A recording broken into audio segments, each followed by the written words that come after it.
fanarenana ny firenena andinika izany manokana ny FFKM.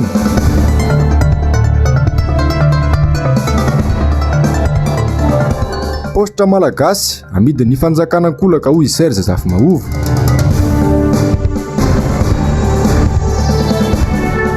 Jugement supplétif ho an'ireo 12 taona mihoatra fa iny ny 20 isanjato mangataka izany eo Ambotrimanjaka.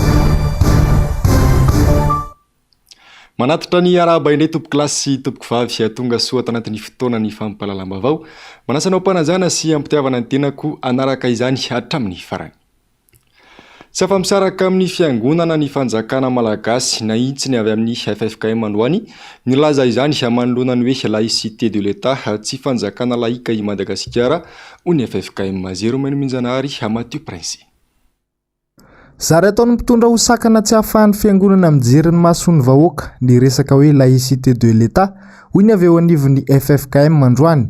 Na tiana nefa na tsy tiana, tsy afa-misaraka amin'ny raharaham-pirenena ny fiangonana ary manana andraikitra lehibe ihany koa amin'ny asa fampandrosoana ho an'ny vahoaka izay olom-pirenena ihany koa. Sarotra be raha misy amin'ny olona ankehitriny izao no mbola milaza hoe milamina mandroso ity Madagasikara ity. Fa ny zava-misy dia mitombo ny fahantrana, ny tsy fandriam-pahalemana dia mitombo izay tsisy. Ary tsy azonao antoka intsony ny toerana andehananao amin'izao fotoana hoe misy inona sa mitranga inona. Ka izany rehetrarehetra izany dia ho raisin'ny FFKM mantanana daholo ny firesahana azy. Firesahana azy satria ny FFKM dia vondrona ato anatin'ny firenena. Ary ny fiangonana dia manana andraikitra manokana mivavaka ho an'ny firenena, ho an'ny mpitondra fanjakana rehetra. Ny vavaka ataon'ny FFKM dia tsotra be mba hatahotra an'Andriamanitra ny mpitondra fanjakana rehetra. Satria raha samy matahotra an'Andriamanitra ny mpitondra fanjakana sy ny vahoaka dia milamina ity nosy Madagasikara ity. Ary io resahana indrindra any amin'izany komity foibe any Ambatondrazaka izany.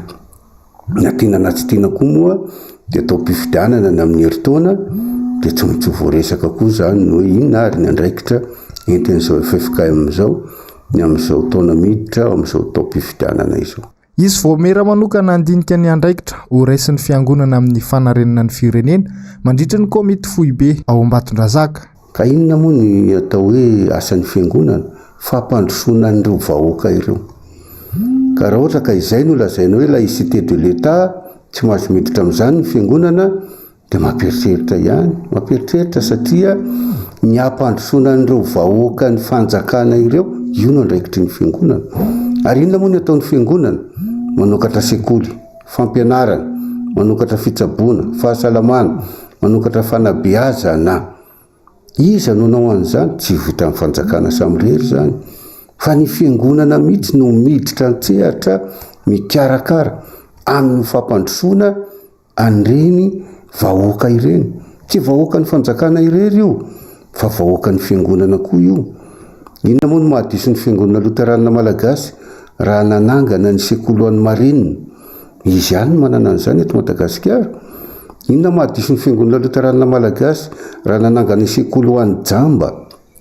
Nampianatra ny Jamba, tsy vita ny fanjakana irery izany. Dia izao misy natao hoe sekoly mampiaty. Ny sekoly mampiaty dia ikambanan'ireo izay manana fahasembanana sy ireo izay tsy manana fahasembanana.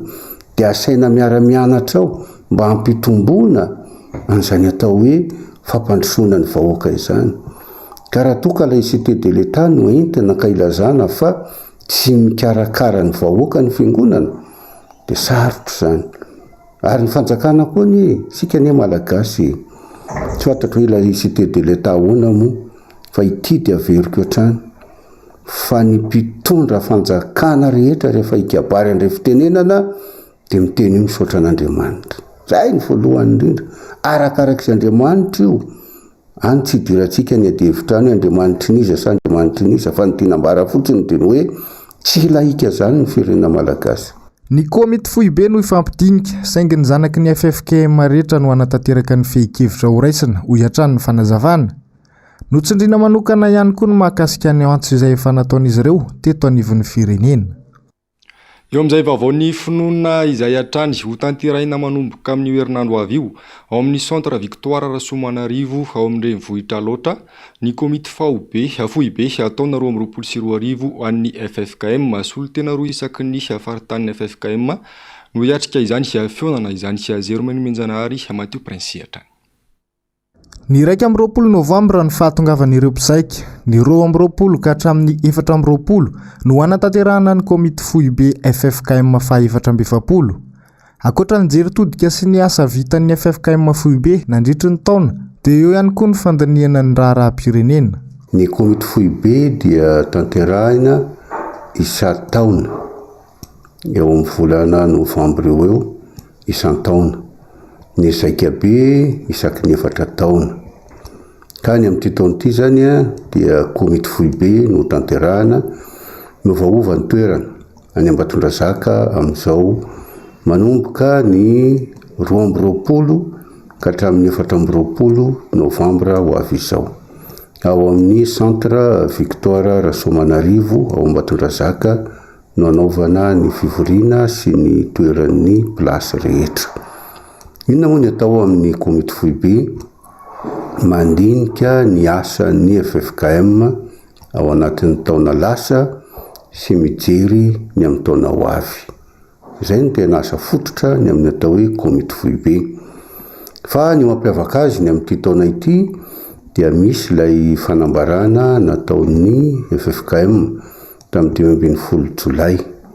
Fanambarana izay miantso indrindra ny amin'ny jerentsika malagasy rehetra ny amin'izay ho fampandrosoana an'ity Madagasikara ity. Ifanisy ny fipetranoraisina ho an'ny fahandriam-pahalemana mandritry ny atelona anatanterahana ity fivoriana ity. Misy faritany 530 ny FFKM era Madagasikara. Ary ny 20 mahery amin'ireo faritany 530 ireo dia efa nilaza fa nilaka solotena. Mbola misy vitsivitsy zany mety ho sahirana, mety tsy fantatra ny antony fa orinan'ny fivoriana no alalana hoe iza ny tena tsy nahatonga. Solotena avy amin'ny faritra 530 dia ny solotena avy ao amin'ny foibe mpiangonana. Satria ny foibe mpiangonana 4 dia samy maneraka solotena koa. Dia ao koa ny vaomeran'ny tao-trano, ny vaomeran'ny vola. Ao koa ny sehatra asa ekumenika. Sehatra asa ekumenika zany tahaka ny hoe CFIP, sehatra asa ekumenika momba ny toeram-panomanana mpitondra fivavahana, sehatra asa ekumenika momba ny fampandrosoana, ny fanabeazana, ny teolojia, ny sevokry, ny vehivavy kristianina, ny tanora, sehatra asa ekumenika momba ny tanora. Reny sehatra maro samihafa reny dia maneraka olona koa any amin'io komity foibe io.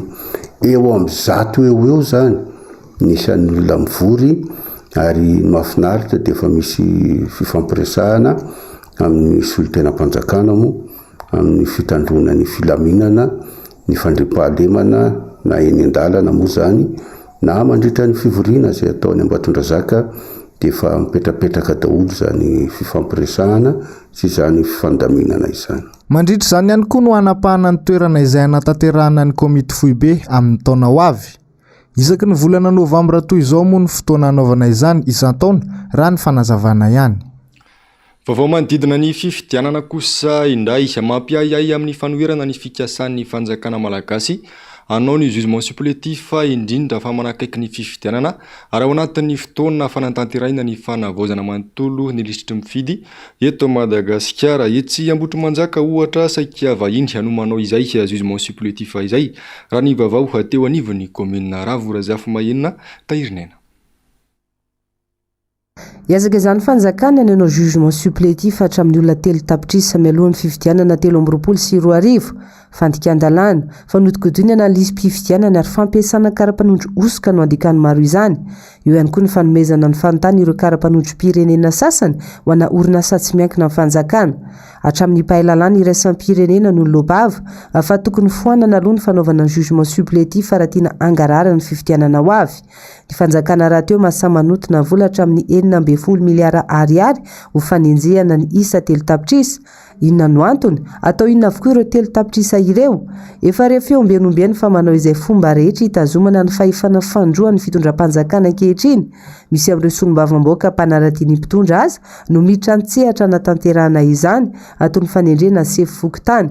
Ireo mpanisam-pividy indray betsaka no manenjika isa fotsiny ary tsy mifanaraka amin'ny tokony ho izy ny asa ataony ny ankamaroan'izy ireny. Any amin'ireo faritra ivelana Antananarivo no tena tsikaritra ny tsy fahatomombanana rehetra. Eo ihany koa ny fanararoatany sasany amin'ity resaka jugement supplétif ity. Entitra kosa ny anivon'ny fiadidiana ny tanàna mahakasika izany ho an'ireo mponina ivelan'ny commune toy ny ao Ambohitrimanjaka. Fa ny olana nge tena rehefa mijerenao zany le olona manao le jugement supplétif 18 ans plus karapanondro rehefa tena jery le olona vata Ambohitrimanjaka presque 80% zany de vahiny avy any ivelany.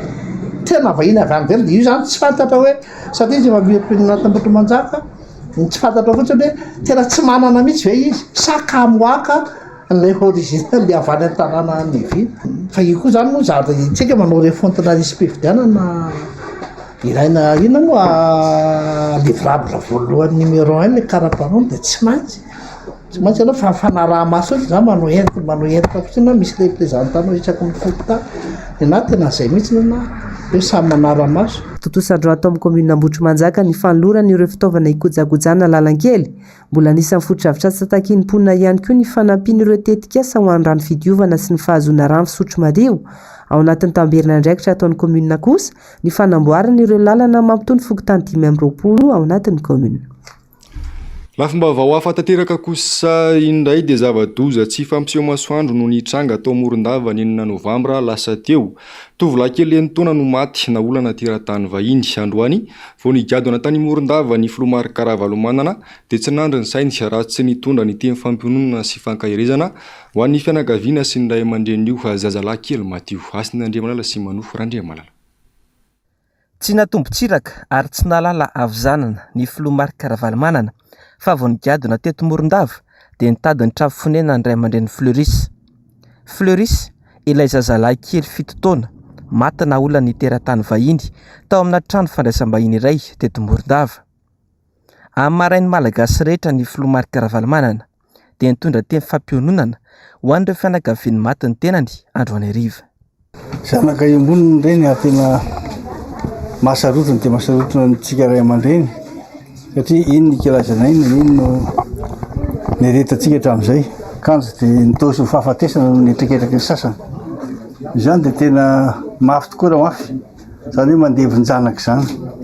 Ka dia tonga aty izahay miaraka amin'ny ray aman-dreny mpitandrina miaraka amin'ireto mpikambana ato anatin'ny bureau politique an'ity Madagasikara ary indrindra miaraka amin'ireo délégation avy Antananarivo ampahelinareo ary ampitrakanareo satria fantatra mahazo fantatra hitanay ary fantatray amin'ny alalan'ny fahitalavitra amin'ny alalan'ny Facebook sy ny tambazotra serasera maro. Tsisy azonay atao mitsony afa-tsy hoe mampahelinareo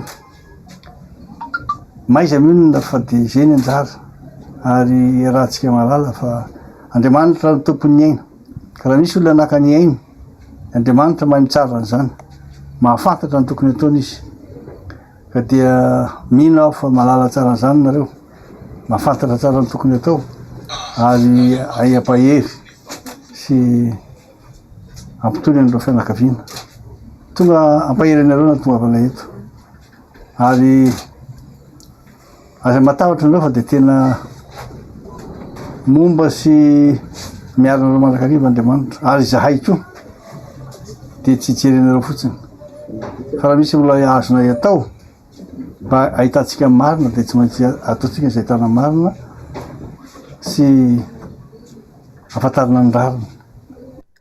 Velom-pisaorana ireo fianakaviana ary nampalahelo azy ireo dia tsy mba nisy akory solon-tenam-panjakana namangy ireo fianakaviany maty.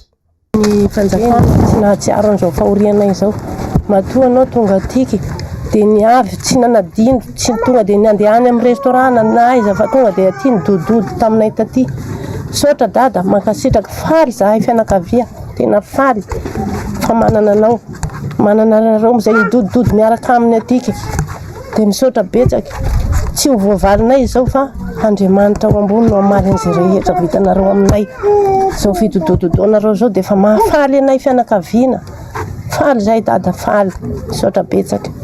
Manam-pirofo zao fa tena dadan'ny vahoaka tsy ankanavaka tokoa ny vahoaka malagasy ary anila ny sarababem-bahoaka atrandry amin'ny lafim-piainana rehetra. Raha toy ny Rara Fleuris dia nigadona teto Madagasikara omaly ny consulat d'Espagne avy any Afrika Atsimo ifampiraraha ny fitsarana malagasy ampodiana ilay teratany vahiny izay voasambotra. Fanampon'izay dia tsy mbola fantatra kosa ny fitsarana ity raharaha ity raha nambaran'ireo fianakaviana tamin'ity androany ity.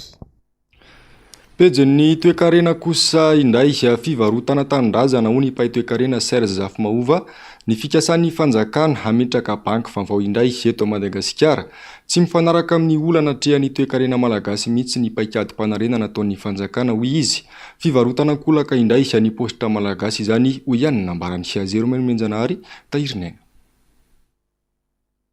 Mivoaka ny vaovao amin'izao fotoana izao fa izy banky ivoariana iasa eto Madagasikara. Mapiditra banky vaovao ny fanjakana kanefa ny postra malagasy potehana amin'ny fifanarahana amin'ny banky BOA. Mampametra-panontaniana izany hoy ny mpahay toe-karena Serge Zafimahova. Azo atao tsara mantsy ny mamelona ny postra malagasy ho lasa banky malagasy eto amintsika mba hahafahan'ireo tantsamanirana ny Madagasikara mba hamokatra. Misy banky ivoariana hiditra gagagaga ihany a dia mifantanina mipetraka hoe ABK zay anaran'le banky hoe efa nazo autorisation izy ao amin'ny banque centrale dia fantanina mipetraka ao anao hoe iza marina ny ao ambadika io banky vaovao io. Ny posta malagasy na hoe poma tokony ny partie en activité zany mivadika secteur bancaire fa tsy zay ny natao. Nasiany zareo fifanarahana amin'ny BOA zay an'ny banque marocaine du commerce extérieur dia zavatra roa no nataony zareo. Nasiany zareo gaba amin'ny posta zay an'ny BOA dia amin'izao fotoana izao namoaka carte bancaire visa zay an'ny BOA miaraka amin'ny posta. Ore olona tsika ve mba mieritreritra so mialatsiny mety masika ny teniko tsika ve adaly so vendrana le mpitondra mialatsiny amin'ny teny an'izay mivatana ohatran'izay fa posta malagasy tomboka afaka atao banky ary io ny banky malagasy tonga dia feno ny distrika rehetra satria présent sur les 119 districts ny posta malagasy dia io banky io rehefa aveo afaka atao anaovantsika banque de développement anoana ny orinasa malagasy eto toerana ary éventuellement filialisena hatrany ivelany fa ahoana le izy atao dépendant amin'ny BOA. Iza mamadika tanindrazana ao anatin'izay potehana mihitsy ne zany tsika malagasy potehana atao zay akolonia atsika fa atsaharo kosa ty fampotehana ny secteur privé gasy ty ary ny tompona ndraikitsy ny secteur privé gasy manaiky an'io adalan'ny fanjakana io miaraka mijoro foana izy miaraka amin'ny fanjakana ankehitriny zany ny olana eto Madagasikara. Ilay finiavan'izao fitondrana izao ampandrosony tantsaha mihitsy no olana fototra ho an'ny Madagasikara amin'izao fotoana izao.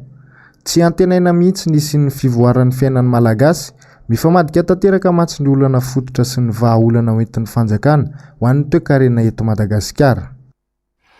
Vaovao ny fampianarana kosa indray ambola baraingo ny taom-pianarana 2024 2024 raha tsy valin'ny fanjakana ny fitakin'izy ireo ho ny sekretera jeneraly ny CSS tamin'ity androany ity.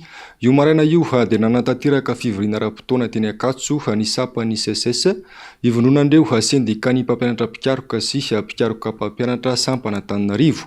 Nitondra ny heviny ihany koa izy ireo hamakasika ny fikasan'ny fanjakana anafatra mpampianatra vahiny. Raha Vora Zafimahinina sy Tahirinena. Tsy manana fahavononana anatsara ny sehatry ny fampianarana ambony fitondram-panjakana ankehitriny mivoana lahara-pahamehana amin'ny filafilaina ihany koa ireo mpampianatra amin'ny tambo-karama sy ny tombotsoa samihafa. Miantso ny fitondram-panjakana mba hijery akaiky ny tokony andoavana ny indemnité de recherche et d'investigation ho an'ireo retraité chercheur satria ny vola tokony andoavana an'io ho an'ny taona 2024 dia efa tafiditra ty amin'ny compte ny université an'Antananarivo nanomboka tamin'ny 4 ny volana Desambra taona raika am'roapolo sy roa arivo. Miantso ny agence comptable mba hijery an'izay akaika satria sahala amin'ny ho adikanay ho fanodikodinana volam-bahoaka ny tsy fandoavana an'izany ao anatin'ny fotoana fohy.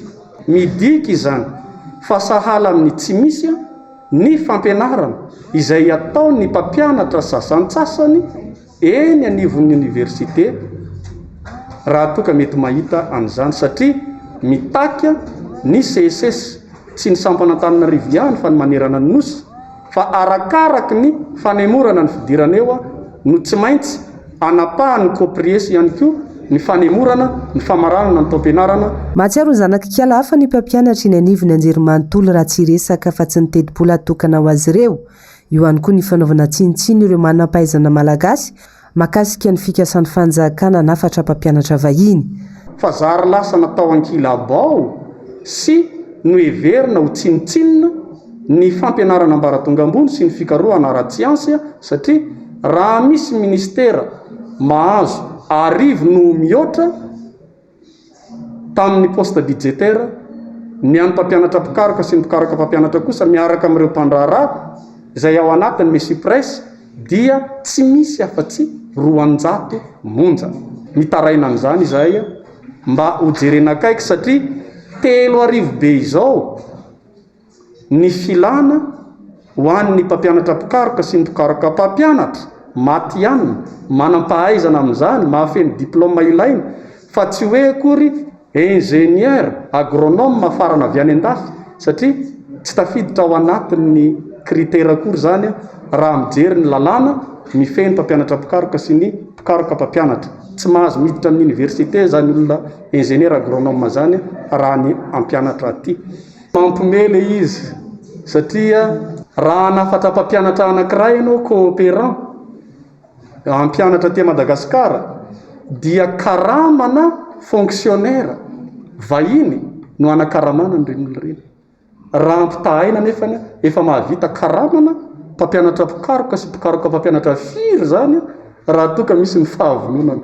Zany hoe misy ny olona zany sahala amin'ny hoe miteny zavatra tsy azo tanterahana eto amin'ny tany sy ny firenena. Manamafy ny fiantsoana firaisankina sy fiombonana eo am-mpampianatra manerana nosy ny CSS mba hanatanteraka ny fanapahan-kevitra no raisin'ny birao nasionaly sy ny birao ny seksiona enina ny CSS Antananarivo araka ny tapaka nandritra ny fivoriana ara-potoanandroany. Vaovao-ny politika kosa indray mbola ho lavitra ny tena isian'ny fampandrosoana eto amin'ny firenena raha mbola izao fomba fiasan'ny fitondrana izao raha tsy tantana tsy misy mangarahara manampitrotraka izany ny kobakambava sy ny fisehosehoana tsy misy fiatraikany amin'ny vahoaka ataon'ny mpitondra etseroho ny fandarana miara-manonja tamin'ity androany ity mamintana amintsika izay Ando Miaratina sy Andry Rakotomalala. Tsy misy fampandrosoana avanina eto Madagasikara na inona lazany mpitondra na inona mila miaiky izany izy ireo fa tsy mahomby ny fitantanana ny firenena. Alaolana nataon'ny fitondrana isaky ny mihetsika ny valanaretina COVID-19 ny fisiany ireo andro ratsy sy ny adiny Rosia sy Ukraine. Raha tena manana finiavana amany olam-bahoaka ny mpitondra tsy mena fijaliana sy fahoriana tsy mbola nisy toy izao ny malagasy.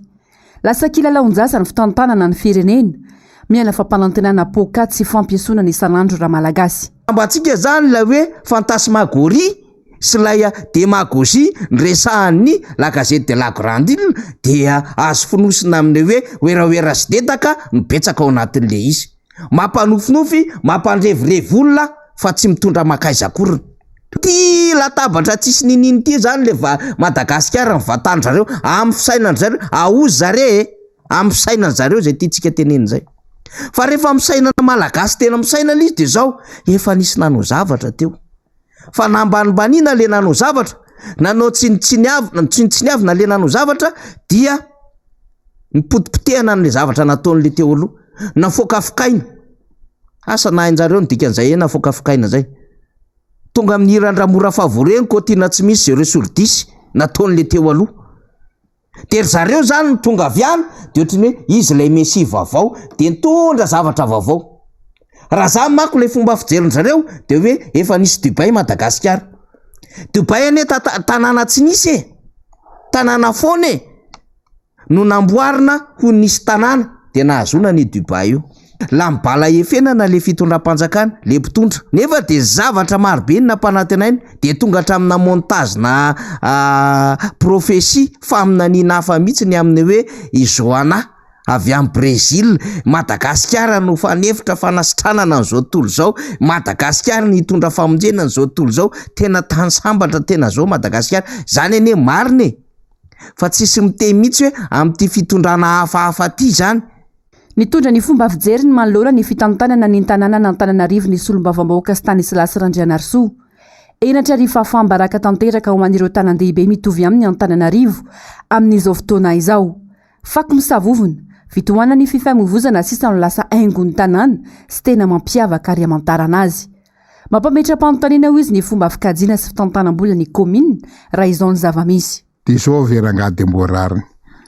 Tongotra ny ankizy ny anao rehefa miakatra ny Covid azy no de asina antina kilo mikiratsy ny tany de zao nitsahan'ny tôbila zao nitsahan'ny olona lasa nkoriam-botayazy be da be fa lalana de tatra mifako oloben'ny tanàna raha za ianao menatra na tsy tena mitsitry belona marina satria zao tsy vitan'io ihany eto amin'ny tanànanao ianao olona mpandendentsika samy mpandendeha any ivelany tsy arivo kapitalinany olona ve de atanao zao raha de loza n'inona ary naty Afrika ary raha za ianao ny anaranao moa nataony olo vazabe fo tany mifaty ary mitsoka lelika mitsoka any am'izay mahavazanao fa tena loza ozy izy président Ravary loza zao ve de fanao na fotsy miankatra zay ngena ataoko hoe mitondra zava-baovao mivoaka tsy mitendra tena hoe mangamasaka tokony ala sy ny tany farahana vava ary mena transabilité ohatran'izao hoe zao raha olona ny zava-misy zao ara de miteno azy na tsy teny ataonakena e na ary nanora manoraka le embouteillage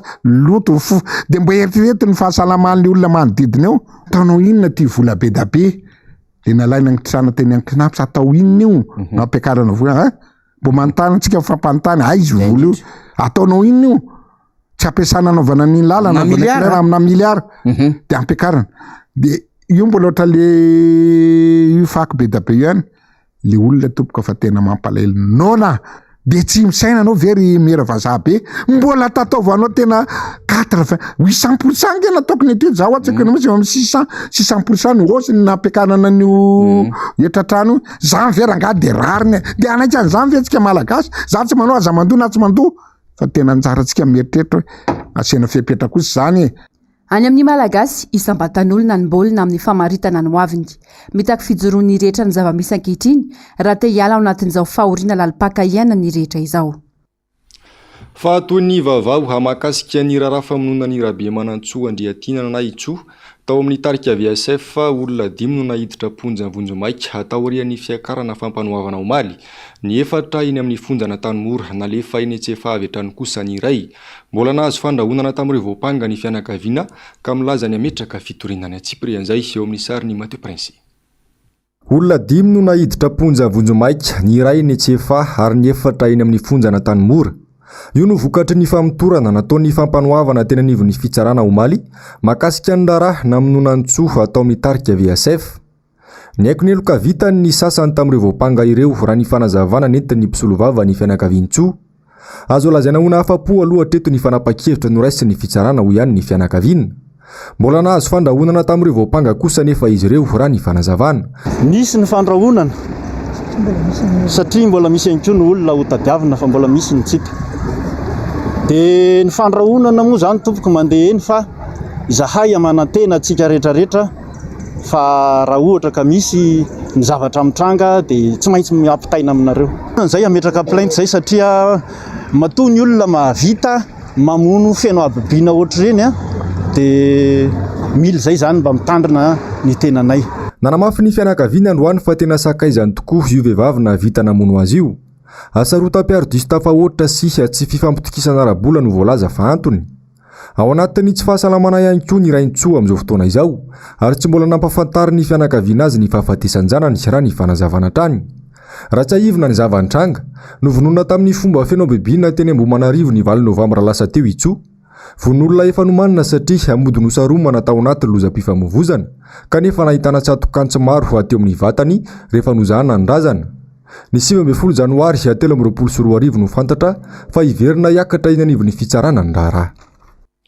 Vaovaon'ny sosialy kosa indray mandrotra lavolota-teraka ny mponina amin'ny faritry Tasiny ankehitriny. Misesesy ny fanafian-dahalo amina fokotany sy kominina maro volasibatra voalohany amin'izany ireo tatsaha ankilany ny mpitandro filaminana indray aza no toa mahavita mamono vahoaka ho ny fijoroana vavolombelona nataony solontenan'ny mponina iray tonga nitondra ny fitarainany tetỳ amin'ny MBS tamin'ity androany ity sary sirindratsary ny Mateo Prince hatrany. Ny mponina amin'ny faritry Tasiny ankehitriny manjaka ny tsy fandriampahalemana manao izay dany kibony ny dahalo lasibatra ny omby sy fananana kely mba entin'ireo tatsaha mivelona sy miaro eo amin'ny fiainana andavanandro. Tsy vitan'izay mbola mahavita mandatsakaina ihany koa ireo dahalo. Ny tena mampalahelo sy mahakivy ny mponina aza ny mpitandro filaminana natao hiaro ny vahoaka sy ny fananana indray no mahavita manao herisetra sy mamono vahoaka ho ny fanazavana. Tamin'ny 2011 zany nanomboka ny teny malaza 2011 nisy famadiana zany teo amin'ny tanàna teo amin'ny toerana teo malaza dia rehefa nisy famadiana sao dia zao atao le carte mobile hoe ajany zay ramiuza lafa efa tonga le famadian'olona dia lasa le mpitandro filaminana nakavary tany an-trano dia raha nga lehibe namaky tano voatifitra tamin'ny 2011 io dia raha matoaka hoe manasa vilia ao an-trano dia olona tsy mahavany an-tsamy mitondra angady mandalo tonga dia efatra maty tamin'ny fotoana io fa dia mampalahelo na dia ireo mpitandro filaminana koa koa ny tena mandripakolona zany ihany fa tsy anay kongo ihany ary tao anatin'ny commune nisy anay zao dia tamin'ny 2011 nakaty fito maty mpitandro filaminana tsy manino ary ny dalo moa zany zao fatoila mbola vao tamin'ny herinandro takabolana teo zany nisy an'izay dalo fatoila tao anatin'ny any zany atao hoe tao anatin'ny ray volana ngambany olona roa maty omby lasa. Miantso ny fitondram-panjakana hijery akaiky izany fijaliana mahazo ny tantsahin'ny fotony izany araka izany ity solitena ny mponina avy any amin'ny faritry Tasy ity. Zay mba tongavany anao fitaraina hoe mba hijery raha mba misy azony fitondrana mba amonjenandreo vahoaka rehefa mba misy mpitandro filaminana ihany fa tsisy voary mihitsy zany le vahoaka sy fananany dia mba naovana fitarainana hoe raha mba misy fitondrana mba afaka hijery an'izany na dia hoe tsy afaka hijery an'izany tsy fantatra konko fa dia tsy misy fiovana mihitsy miratsy zany le fampiteny eto amin'ny tany sy ny firenena. Tsy ny any amin'ny faritry Tasy irery ihany fa saika anjakana izay tsy fandriampahalemana miaro von'olona izay avokoa ny faritra maro eto Madagasikara. Mianana tahotra tanteraka ny ankamaroan'ny vahoaka malagasy ankehitriny ary tsy matory andro fa tsy matory alina intsony. Von'olona etsero ny fanendahana sy ny alabotry isan-karazany mangony fotsiny. Anjara asan'ny mpitandro filaminana no miaro ny vahoaka sy ny fananany. Saingy raha ny zava-misy ankehitriny dia izy ireo indray no manome modely ratsy eto amin'ny firenena. Anisan'ny velorano voalohany nataon'ity filoha Rajoelina ity anefa niresaka tsy fandriampahalemana. Efa taona izay no nitondrany ny firenena. Aiza ho aiza ny fampiarana izany velorano izany. Eo amin'izay pejin'ny sosialy izay hatrany akoatra ny kalitaon'ny tolotra omen'ny jirama izay mampitaraina sy mampimemenina ny mpanjifa mitaky ny hanamaivanana sy hanamorana ny fomba fandoavana ny faktiran-jiro ihany koa ny olom-pirenena Andomeratiana sy Tahirinena.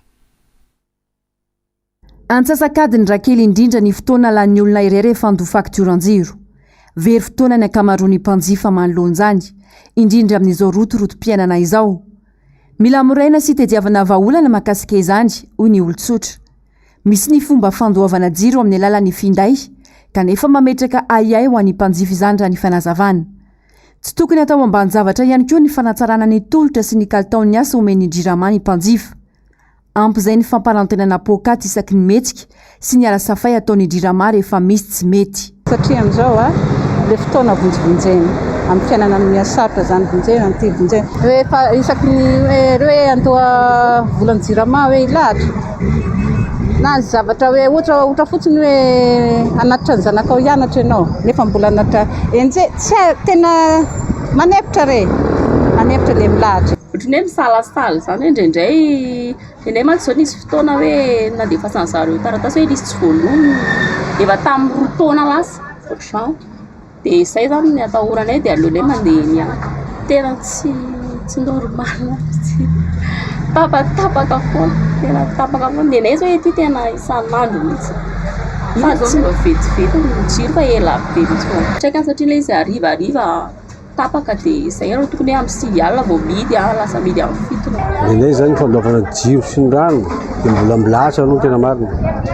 rehefa ny faritany zay ny province eny rehefa narato de milahatra ela aloha tena ela be izy mety misy adinray misy asasakadiny zany arakaraky ny filaharana fa ny tena ny marina zany tena amina manokana de tokony tsisy tony filaharana raha ohatra ka misy fampiasana an'izay tokony rehetsarehetra fa tsy ny orinasa fotsiny sarabim-bahoaka zany tena tokony tokony nampiasa an'izay fa tsy hoe ny orinasa fotsiny zany tena marina tsy sahirana koa le vahoaka na le milahatra any ohatran'izany de fa zavatra tena efa manderaka be le milahatra tsy mba manana programme aby koa le vahoaka zany ny tolotra aloha de mbola tsy misy ala mbola tsy nahita tolotra hatram'izao fa de mbola lafo ny facture tena lafo be ny facture efa tsy araka mihitsy tsy arakaraka le fampanantenana an'le hoe fa ampidina ny rano ampidina ny jiro fa mbola lafo be hatram'izao de tapatapaka lava matetika.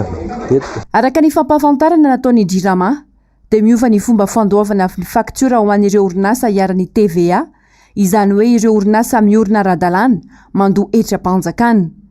Araka ny kaody ankapobeny momba ny etra voafaritra ny lalàna fanitsiana ny volana 2024 izany. Tsy mandray lehilahy avy amin'ireo orinasa ireo intsony araka izany ny Jirama rehetra manerana ny nosy. Tsikaritra ho betsaka ireo fanovana sy fanatsarana ataon'ny orinasa Jirama tatoato.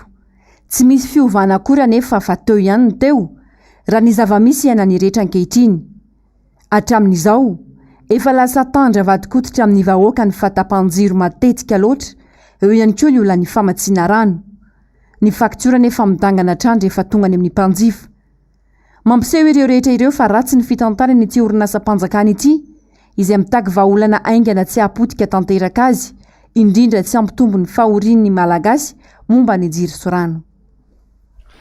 Fanahazo vahana tatoato ny erisetra mpahazo ny ankizy raha ny fanadadinana ataon'ny fikambanana ikapita Fransa miaro ny ankizy hiara ny erisetra mbola lavitra kanefa ny ady atao amin'izany noho ny sakana maro samihafa misy eo amin'ny isam-batan'olona indrindra ireo izay izany ireo sakana samihafa izay ankina ny fiarahamonina. Antondray angamba aloha eo le fampianarana le hoe satria mbola miprevenir manko hoe mbola hoe mampafantatra aloha hoe zao avy ny karazana erisetra dia nefa fa betsaka ny ankizy na ny olona anankiray efa miainao anatin'le erisetra dia tsy fantany akory le izy dia mety hoe anisany antondray zany hoe tsy fahafantarana aloha zany le fampianarana le olona ray dia eo ihany koa le tahotra tsy samy toroka na hoe zavatra hoe ohatr'izay dia lasa matahotra le olona na iresaka na ohatr'izany dia lasa ohatrany hoe enatra eo amin'ny fiarahamonina le izy. Mivoatra manaraka ny teknôlôjia ihany koa anefa ny karazana erisetra izay miantefa amin'ireo zatovy sy ny tanora. Abetsaka no tsy mahafantatra izany akory kanefa hiarany ao anaty mazotra tserasera Facebook izay mivoatra aingana be. Ny ankizy ihany koa efa maro no mikirakira ny resaka tambazotra serasera io ohatrany ny Facebook. Dia ao anatin'izay ihany koa efa betsaka nefa ny mpanararoatra ao anatin'ny tambazotra serasera io izay tsy fantan'ny ankizy akory ny hoe efa hiarany ane zaty fotrany hoe mandeha ho azy fotsiny le izy. Ohatra hoe ny fangatahana sary mibiridana ohatra, ny fanaovana fandefasana video ohatra na ihany koa fangalana ny sary ny faritra manokany teny.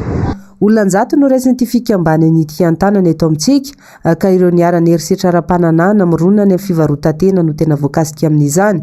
Misy ihany koa nefa ny fanentanana samihafa ataony toy ireo fikambanana 750 hafa mivondrona ao anatin'ny vovonany fiarahamonim-pirenena amin'ny sanany ankizy na ny PFSCE. Amin'ny lahady ho avy izao no tena andro iraisam-pirenena ankalazana ny ho an'izay zon'ny ankizy izay zany hotanterahana eny amin'ny kianjan'ny kanto Mahamasina izy io izay ahitana spectacle izay hotanterahany ankizy kely iarahana amin'ny ankizy kely Amanarivona amin'ny 2 folakandro izy io dia tsy misy vidim-pidirana fa misokatra ho an'ny daholobe.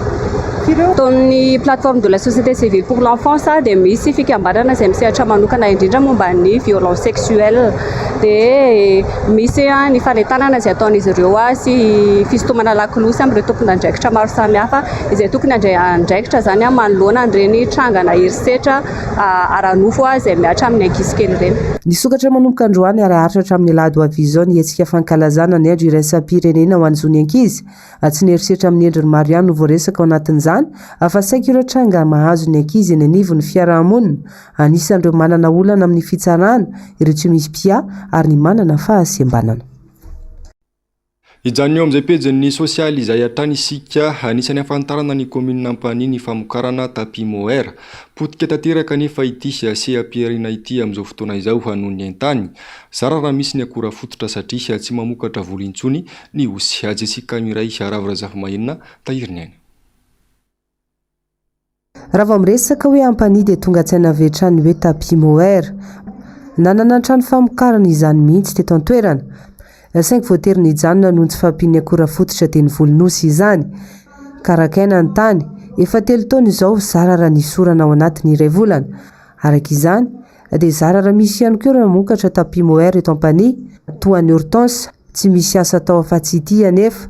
Zazavala raha teo no velominy, ny vadiny tsy anasa. Maro. Iasa toy zany ray aman-dreny zany ro nahafantarana azy.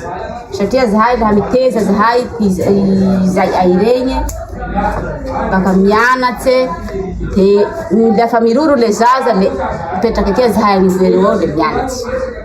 Misy olana zahay satria le tapis toa zany nainanay mivokatsy kanefa zahay eto Ampany tsy ampy foana sady tsy managny zavatra hatao. Tsy misy zany le fond handesanay hamboatsy zao tapis moaire zao. Zaho hinanaky zao paileko roa andesako azy eo rehefa rava raho dia baka toa mama ameo drala fa ikolorey tsy misy hany ty ao dia miana raho zay baka eo le aviliko sakafo amizay. Eo amin'ny ohatry ny isan'andro vola arakaraky zaka baka 3 aligny 5 aligny za 3 aligny dia inty amboarako ke toy hoe aviliko bazary toy hoe kahajako eo handoako droit handefako fitaovana teniny zany tena maro. Fe sampy fory hafa izay lefa miasa amin'olo avao fa za kely mba manamana mampiasa azy pilote rey mivily bazary ty dia pepehina an-tragno agny le avidy amizay. Mahavelona vele asa? Mahavelona asa toa laha ohatsy tegna mba misy fô. Mafy ny asa famokarana tapis moaire. Telo herinandro izao vao mahavita modely toy ity. 2 hetsy ariary no amarotana azy eto. Any ambanivohitra Ampany no tena fakana ny volon'osy, 2 alina ariary ny kilao. Oragny tsy avy. Lo te avy ty ora tsy mbiagnandro hahavokatsy tegna dia mamboly androany tegna tsy hahavokatsy androany. Fa le tapis moaire iasa ataoko toy dia amelomako ireo ampianarako ireo. Nenareo ve mba misy mandray ihany ny entana raha avy eto Ampany mba mandeha ihany koa ve ny tsena? Vazaha lefa manambola iaby. Lefa mandray lefa miasa avao ty atoa le sahala tao magasin avao le avy baka mividy. Na ihantanarivo agny hoe zaho le tapis amin'ny Mata Bertine. Aiza numéro zao numéro le ndao. Itoy 1,50 m sur 2 mètres, 10 cm par jour ty azonay laha ohatsy zay kamily dia 8 heures jusqu'à 3 heures rava. 10 laha ohatsy ka tsy mitsanga. Fa laha mitsanga 5-4 to. Tsy misy asa atao loatra ankoatra ny fanaovana tapis moaire nefa eto Ampany ny fambolena sy fiompiana raha teo tsy azo antenaina noho ny haitany. Fa niakatra fitsarana androany ny famonona n'ilay filohan'ny vondron'olona ifotony Henri Rakotoarisoa tao Kazondandy ny rojona lasa teo. Tao amin'ny fitsarana Elokabevava ao Ambatolampy no mandray an-tanana an-draharaha 530 ireo voasaringotra ao anatin'ity raharaha ity rehefa nisy hanotanana Ponjavonjomaika tamin'izy ireo 912 hanotanana Ponjavonjomaika no migadra mandrapahafaty sazy miatra ny roa hafa migadra 3 taona an-tranomaizina noho ny fitazanam-potsiny olona ao anaty loza na ny non assistance d'une personne en danger ary ny roa hafa nahazo famitsorana noho ny fisalasalana manara-maso akaiky ity raharaha ity avokoa moa ireo firaisamonim-pirenena fikambanana miaro ny zon'olombelona sy ny fiarovana ny tontolo iainana. Eo amin'izay pejin'ny tontolo iainana izay hatrany ahina olany tamingana tanteraka ireo varika mampiavaka ny Madagasikara ho ny filoha Niger pandroany mahazo vahana loatra ny fampitehan'ny ala kanefa tsy tomombana ihany koa ny fampiaran-dalàna eto Madagasikara. Akoatra izay tsy lahara-pamena ho ny Général Désiré Ramakavelo ny fampidirana ireo biby tsy fahita eto Madagasikara raha nitondra ny fanimon-keviny. Tsy laharampahamiana hafa vao maika hamotika ireo biby efa misy eto amintsika ny fanafarana ireo biby avy any ivelany akasain'ny fitondram-panjakana sy ny mpandara ampidirina eto amintsika ho ny Général Désiré Ramakavelo. Ny efa misy eto amintsika aloha no tokony ho karakaraina somena asina mba hisintomana ny mpizahatany. Za aloha dia tsy miompikevitra amin'izany mihitsy. Ny antony matoa ny Afrika ireny biby ireny dia any mahavelona azy teto Madagasikara. Alefanao eto ireny dia lasa sahirana na ny sakafony na ny fiainany na n'inona na ny toetrandro fotsiny ary. Matoa any nasian'Andriamanitra azy dia any ny tokony tsika ny manana antsika manino tsika mihazakazaka hitady biby ny olona hafa any ny tsika asiana asiny sy asiana ajaina dia izay ny averika zava-dehibe. Ilaina misy antony matoa eto Madagasikara ny tena misy ny karazana vary nataontsika hoe ny gidro fa maninona tsy any Afrika ny misy azy fa aty ary zay tsy tokony ampifanangarona mihitsy hoe rehefa zava-boary any ivelany dia alao izy hipetraka ny misy azy fa ny antsika no alao asiana asiny. Karazana vary 12 no misy eto Madagasikara. Ny 20 isanjato amin'ireo no tena mampiavaka ny Madagasikara ary eto amintsika ihany no ahitana azy manerana an'izao tontolo izao. Ny 50 isanjato izy ireo anefa no ahina ho lany tamingana ankehitriny. Afaka 30 taona.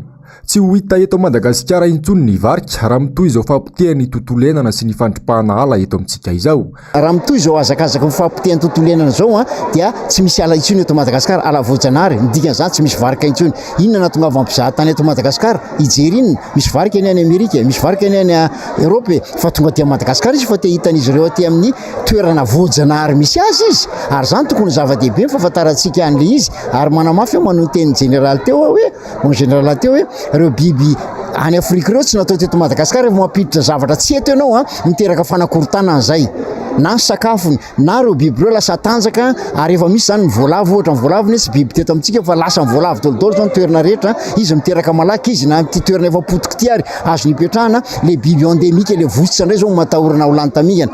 Raha mitoy izao fampitehany aly zao io afaka 30 taona raha piditra zany 30 taona zany tsy te ho tonga amin'izany tsika inona efa rahan'ireo taranakitsika ireo ny olona miezaka mba hijery ny taranany antsika ve sanatria mivava dia zay no vatan'ny taranaka rapitso ka dia raha mbola misy azo atao zay foana nyteniko zany mba te hita zavatra iova alohan'ny kipin'ny masoko.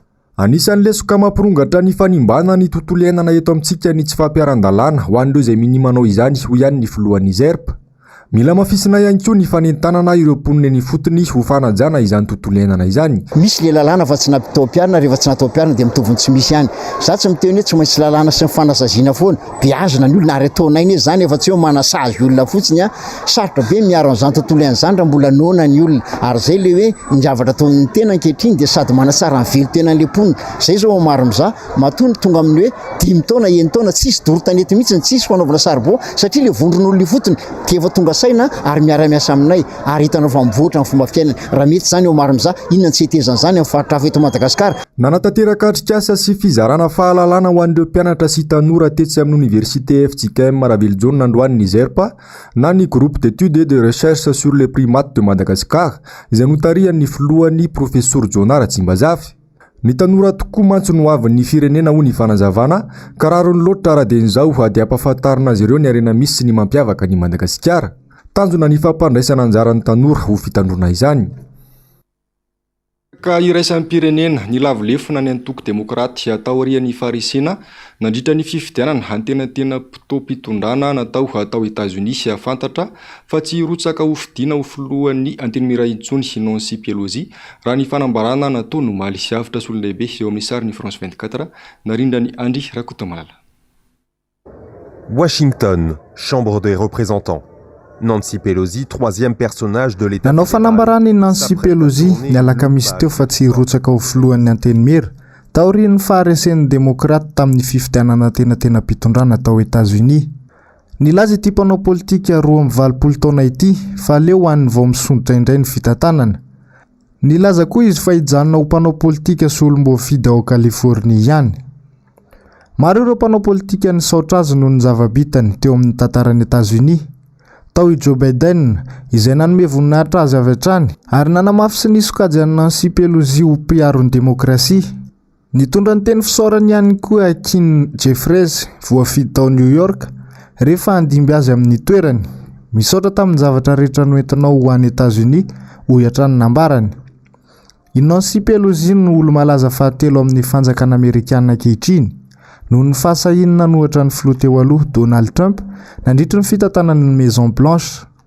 raha tsy aivina dia ny 20 novambra teo no nanomboka ny fifidianana amin'ny antena tena mpitompitondrana tao États-Unis ifahita tamin'ny fanombohany fa ny tanila koko tany amin'ny atoko républicaine ny safidiny rehetra. Élu de New York, Hakeem Jeffries pourrait lui succéder à la tête du groupe démocrate. Tapitra trendroer ny fampalalam-baovao tompoko lasy sy tompoko vavy mankasitraka anao nanaraka izany hatramin'ny farany atao ny mahazatra moa dia ny fandarana aonamarina sy ny fandarana Global News ireo no arainao avy hatrany aorian'izao fampalalam-baovao izao aorian'izay kosa ny horonan-tsary mitohy Glisse saison 5 épisode 3 et 4 Waldo détective privé io kosa no lohan'ny tenin'ny horonan-tsary iny amseho atolotry ny ambiasao anao amin'ity androany ity ny sampana fampalalam-baovao mamy fotoananao amin'ny rahampitso indray avelo maro tompoko.